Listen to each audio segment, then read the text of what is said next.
Assalamualaikum warahmatullahi wabarakatuh. Perkenalkan, nama saya Brilian Kabilasaku dengan NIM F221-23066. Pada video kali ini saya akan menjawab beberapa soal dari ujian mata kuliah manajemen konstruksi.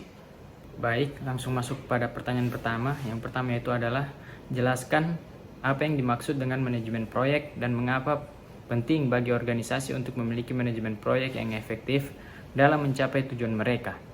Baik, saya akan menjawabnya. Apa itu manajemen proyek dan pentingnya? Manajemen proyek adalah penerapan pengetahuan, keterampilan, alat, dan teknik terhadap aktivitas proyek untuk memenuhi persyaratan proyek.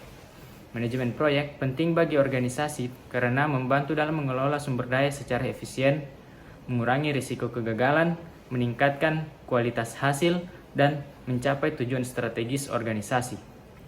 Tanpa manajemen proyek yang efektif, proyek bisa mengalami keterlambatan, pembengkakan biaya, dan kualitas yang buruk.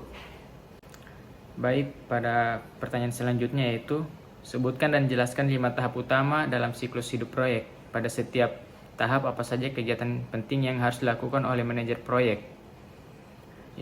Langsung saja saya jawab. Yang pertama itu ada inisiasi, yaitu mendefinisikan proyek dan mendapatkan persetujuan. Yang kedua itu perencanaan, yaitu menyusun rencana kerja terperinci, mencakup waktu, biaya, dan sumber daya. Yang ketiga, pelaksanaan, mengerjakan tugas sesuai rencana. Yang keempat adalah pengawasan dan pengendalian, yaitu memantau progres dan mengendalikan defisiasi. Yang kelima, yaitu penutupan, adalah menyelesaikan semua aktivitas dan menyerahkan hasil. Pada penutupan ini juga kita dapat mengevaluasi hasil kerja proyek kita. Baik, pertanyaan selanjutnya yaitu, dalam manajemen proyek, risiko merupakan bagian yang tak terhindarkan. Jelaskan bagaimana manajer proyek dapat mengidentifikasi dan mengelola risiko yang muncul selama proyek berlangsung. Berikan contoh risiko yang mungkin terjadi dalam proyek konstruksi. Baik, risiko adalah bagian yang tidak dapat terpisahkan dari proyek. Manajer proyek dapat mengidentifikasi risiko melalui workshop, analisis SWOT, dan teknik DELPI.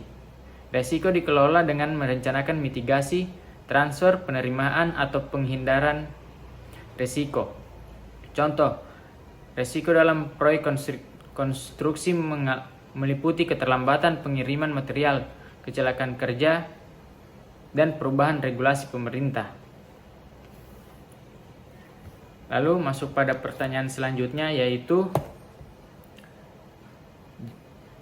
bagaimana konsep triple constraint, waktu, biaya, dan kualitas, mempengaruhi pengelolaan proyek? Jelaskan bagaimana manajer proyek harus menyeimbangkan ketiga elemen tersebut untuk mencapai keberhasilan proyek.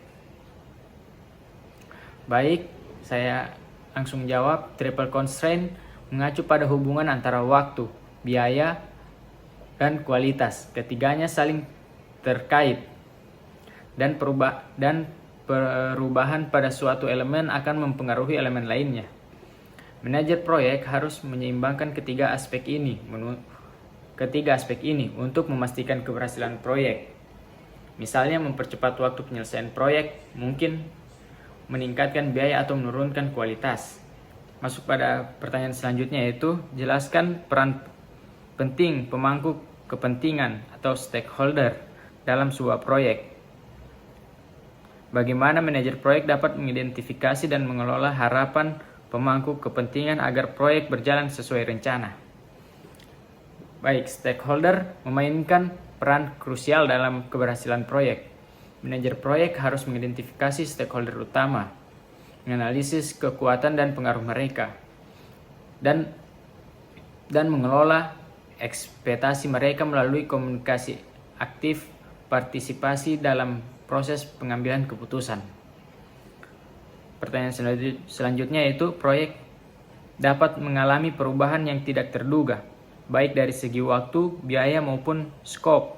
Jelaskan bagaimana manajer proyek sebaiknya mengelola perubahan ini melalui proses manajemen perubahan proyek atau change management. Manajemen perubahan. Ya, saya lanjut. Perubahan dalam proyek adalah hal yang tak terelakkan. Manajer proyek harus menerapkan manajemen perubahan formal seperti mengajukan change request, melakukan analisis dampak, dan mendapatkan persetujuan perubahan sebelum implementasi. Hal ini penting untuk mengontrol lingkup biaya dan waktu proyek. Pertanyaan selanjutnya, apa yang dimaksud dengan work breakdown struktur dalam manajemen proyek? Jelaskan bagaimana work breakdown struktur dapat membantu dalam perencanaan dan pengelolaan proyek. Work breakdown struktur atau WBS adalah alat penting yang memecahkan proyek menjadi bagian-bagian lebih kecil dan terkelola. Ini membantu dalam estimasi biaya, penjadwalan, dan alokasi sumber daya. WBS juga meningkatkan kejelasan tanggung jawab dan memperjelas jalur pelaporan dalam proyek. Baik, masuk pada pertanyaan terakhir, yaitu manajer proyek harus memiliki keterampilan komunikasi yang baik. Jelaskan mengapa komunikasi yang efektif sangat penting dalam proyek dan berikan contoh bagaimana komunikasi yang buruk dapat berdampak pada keberhasilan proyek. Ya, langsung saya jawab. Komunikasi efektif dalam proyek adalah kunci untuk koordinasi antar tim, mengurangi konflik, dan meningkatkan partisipasi stakeholder. Komunikasi yang buruk dapat menyebabkan kesalahpahaman, kehilangan informasi penting, penundaan proyek, dan ketidakpuasan stakeholder. Mungkin itu saja yang dapat saya jawab dari beberapa soal tersebut. Terima kasih. Wassalamualaikum warahmatullahi wabarakatuh.